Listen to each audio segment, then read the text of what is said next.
جیسے کہ آپ کو پتہ ہے پہلے خطبے میں ہم الہی احکام اور الہی قوانین سے متعلق بات چیت کرتے ہیں اور بتاتے ہیں کہ اسلامی اصولوں میں رہ کر کس طرح انسان بہترین زندگی گزار سکتا ہے، کس طرح وہ اچھائی کی طرف جا سکتا ہے، کس طرح وہ کمال حاصل کر سکتا ہے، کس طرح وہ اچھا انسان بن سکتا ہے۔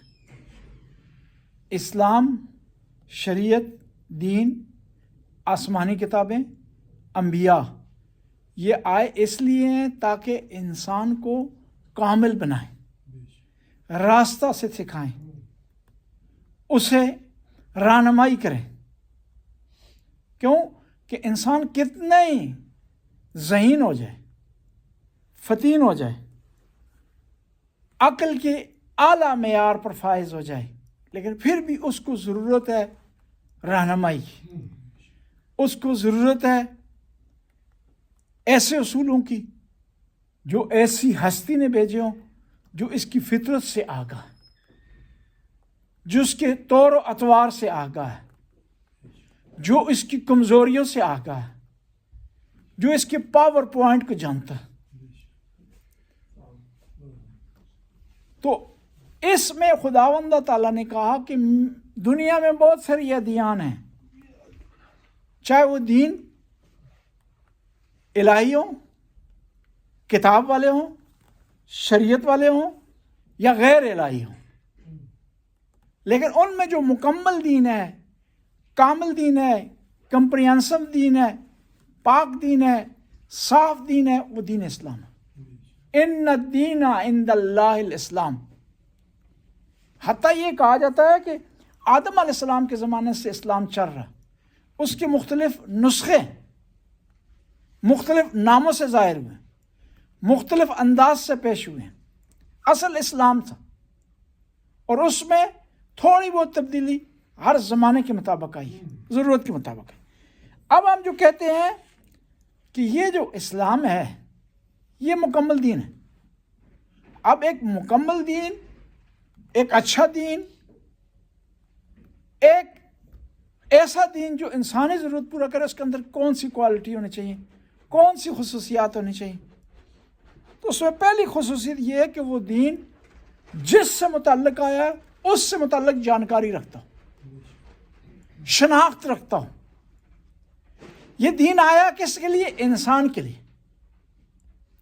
یہ دین آیا انسانوں کو سمجھانے کے لیے، تو ضروری ہے کہ اس انسان کی نفسیات کو یہ جانتا ہو کہ کب اس کو غصہ آتا ہے، یہ اپنے روابط میں کیسا ہے، اس کی فطرت کیا ہے، اس کا جاننا ضروری ہے۔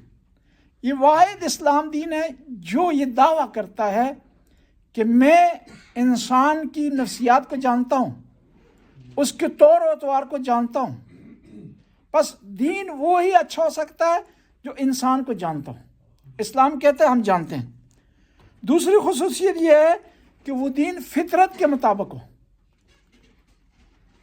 اور اسلام کے جو قوانین ہیں سارے فطرت کے مطابق۔ اسلام نے جھوٹ سے منع کیا ہے، فطرت انسان کی انسان کو کہتی ہے جھوٹ بولنا اچھا نہیں۔ غیبت سے منع کیا ہے، فطرت انسانی کی کہتی ہے کہ آپ کو حق نہیں پہنچتا کسی کی عزت اچھالیں۔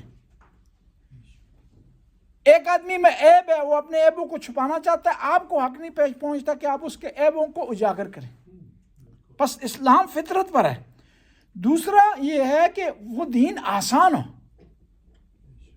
اس پہ عمل کرنا مشکل نہ ہو۔ اسلام کے جو اصول اور قوانین ہیں ان پر عمل کرنا آسان۔ کوئی ایسا قانون، کوئی ایسا حکم، رول ریگل نہیں ہے جو انسان کی طاقت سے بالا تر، بلکہ اسلام میں لچک پائی جاتی ہے۔ کیا ہے؟ ایک آدمی کھڑے ہو کر نماز نہیں پڑھ سکتا، اب اسلام نے نہیں کہا کہ وہ مرے جیے کھڑا ہو جائے، نہیں، کھڑا نہیں ہو سکتا تو بیٹھ کر پڑھ لے۔ بیٹھ کر نہیں پڑھ سکتا، کیا ہے؟ لیٹ کر پڑھ لے، یعنی لچک ہے اس میں۔ اور پھر اسلام نے ایک اور بڑی پیاری بات کی ہے، اسلام نے صرف نماز روزے کو عبادت قرار نہیں دیا، صرف حج عبادت نہیں ہے، بلکہ آپ کا چلنا عبادت ہو سکتا ہے، اٹھنا عبادت ہو سکتا ہے، بیٹھنا عبادت ہو سکتا ہے، بات آپ کا کرنا عبادت ہو سکتا ہے، بشرطے کہ اس بات اور اس چلنے اور اس کے بیٹھنے اٹھنے کے پیچھے ایک اچھی نیت کار فرما ہو، تو کیا ہے وہ اس کی عبادت شمار۔ یہ اسلام میں اور دوسرے ادیان میں فرق ہے۔ دوسرے جو ادیان ہیں ان کی عبادت محدود ہے، عبادت گاہ تک، چرچ تک، گردوارے تک، مندر تک، لیکن اسلام کی عبادت مسجد، امام بارگاہ، ایک خاص جگہ تک محدود نہیں ہے۔ حتیٰ کہا گیا ہے کہ آپ کا سونا بھی عبادت ہو سکتا ہے۔ آپ اگر نیت یہ ہو کہ میں سوؤں گا، آرام کروں گا، مجھ میں طاقت آئے گی، اٹھ کر بہترین ہو کر فریش ہو کر کے نماز پڑھوں گا، اللہ کی عبادت کروں گا، یہ سونا آپ کا عبادت ہوگا۔ آپ کا بات کرنا کسی کے حق میں عبادت ہو سکتا ہے، حتیٰ خاموش رہنا آپ کا عبادت ہو سکتا ہے کہ آپ کی خاموشی سے کسی کو فائدہ پہنچ رہا ہو، آپ کی خاموشی سے فتنہ ختم ہو رہا ہو، آپ کی خاموشی سے کسی کی طرف اچھا پیغام جا رہا ہو، تو کیا ہے آپ کا خاموش رہنا بھی عبادت ہو سکتا ہے۔ پس اسلام کیا ہے؟ یہ ایک مکمل دین ہے، کمپریہنسو دین ہے، اور ایک اور خصوصیت اسلام کی جو دوسرے ادیان میں نہیں ہے، وہ یہ ہے کہ یہ پیور ہے۔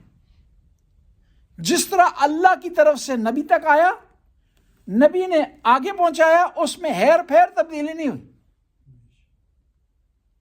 وہ مکمل ہے، اس میں چینجنگز نہیں آئی،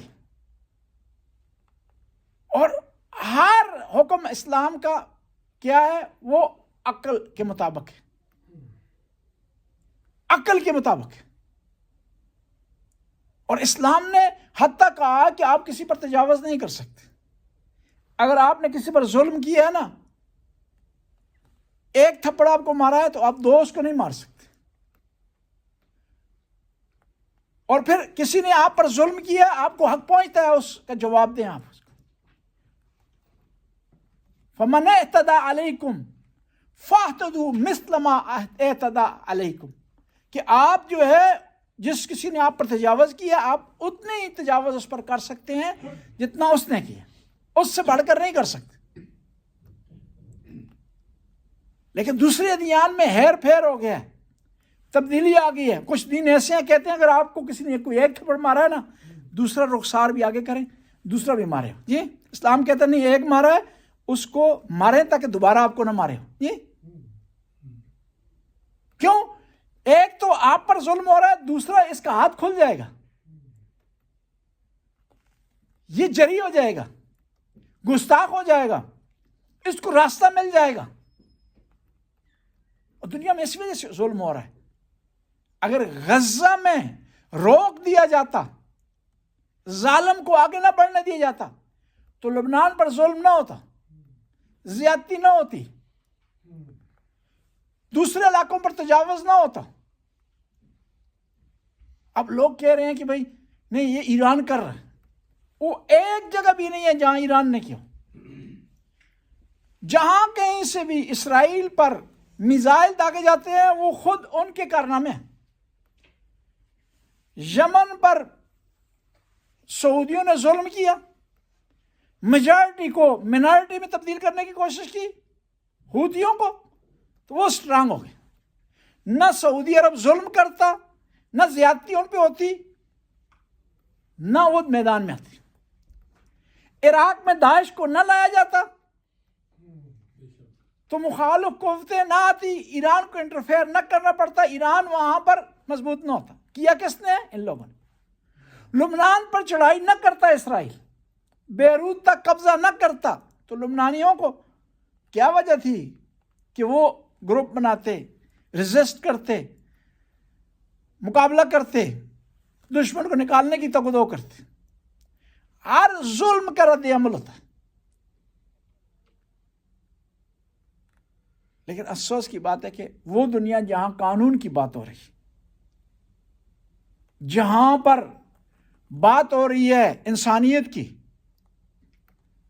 میں ہمیشہ مثال دیا کرتا ہوں، یہاں یوٹیوب پہ بعض کو دیکھتے ہیں کہ بھئی ایک بدخ آ گئی ہے روڈ میں، اب پولیس الرٹ ہو جاتی ہے بتانے کے لیے کہ ہم بڑے جو ہے وہ انسانیت کے فیور میں جا رہے ہیں، انسانیت کی بات کر رہے ہیں، جو ہے ہمدردی کی بات کر رہے ہیں، پولیس کھڑی ہو جاتی ہے، وہ گزر جائے جی بدخ، اس کو کوئی نقصان نہ پہنچے۔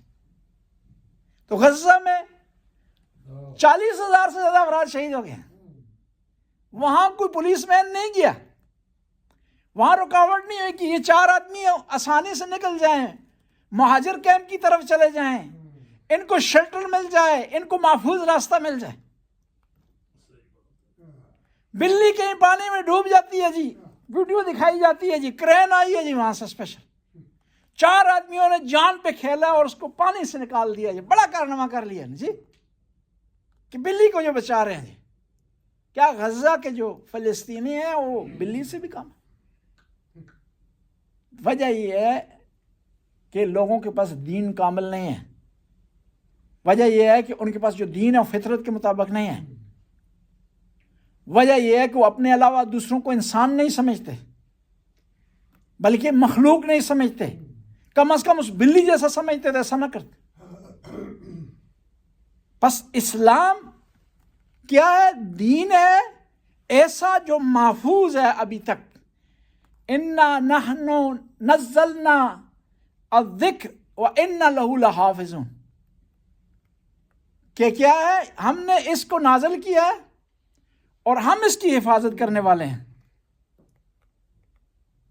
اس کے مقابلے میں دوسرے ادیان ہیں، ان میں تبدیلی آ گئی، ہیر پھیر ہو گئی، ان میں جو کام شریعت نے منع کی تھے وہ جائز ہو گئے،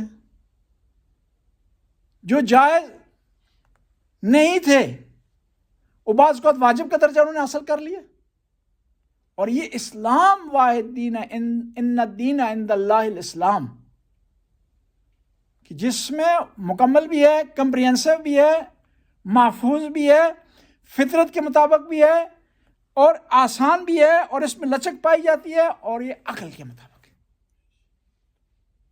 اور اس دعوے پر ہر ایک پوائنٹ سے متعلق اسلام کے پاس اس کی دلیل ہے۔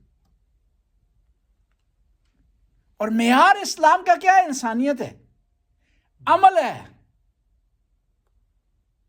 نسل نہیں ہے، خاص علاقہ نہیں ہے، عمل معیار ہے، ترازو ہے، جو بھی عمل کرے گا وہ کامیاب ہو جائے گا، جو بھی عمل نہیں کرے گا وہ ناکام ہو جائے گا۔ اس لیے علماء نے ایک معیار مقرر کیا ہے، کہا وہ ساری احادیث جو علاقوں سے متعلق ہیں وہ ضعیف ہیں۔ مثلا ایک حدیث ہے جس میں کہا گیا کہ قزوین والے سارے جنتی ہیں، کرد سارے جو ہے وہ جہنمی ہیں۔ کہا کہ ایسی حدیثیں جعلی ہیں، کیونکہ اسلام کا جو ہے مدعا، اس کا ٹارگٹ، اس کا ہدف وہ علاقہ نہیں ہے، عمل ہے۔ عمل ہو تو سلمان فارسی وہ عظیم منزلت پر فائز ہو جاتا، اور عمل نہ ہو پیغمبر کا سگا چچا ابو لہب قرآن سے نفرین کر رہا ہے۔ بالکل صحیح بات ہے۔ عمل نہ ہو تو نوح کا بیٹا جہنمی ہو جاتا، عمل ہو تو خلیفہ اول کا بیٹا محمد ابنی من صلب ابی بکر ہو جاتا۔ بس اسلام دین جو ہے وہ قانون کا ہے، عمل کا ہے، اور کوئی آدمی بھی اس قانون اور اس عمل سے مستثنا نہیں۔ بسم اللہ الرحمن الرحیم، الحمد للہ رب العالمین، الحمد للہ الذی لا یبلغ مدحتہ القائلون ولا یؤسی نعماء العادون ولا یؤدی حقہ المجتہدون الذی لیس لصفتہ حد معدود ولا نعت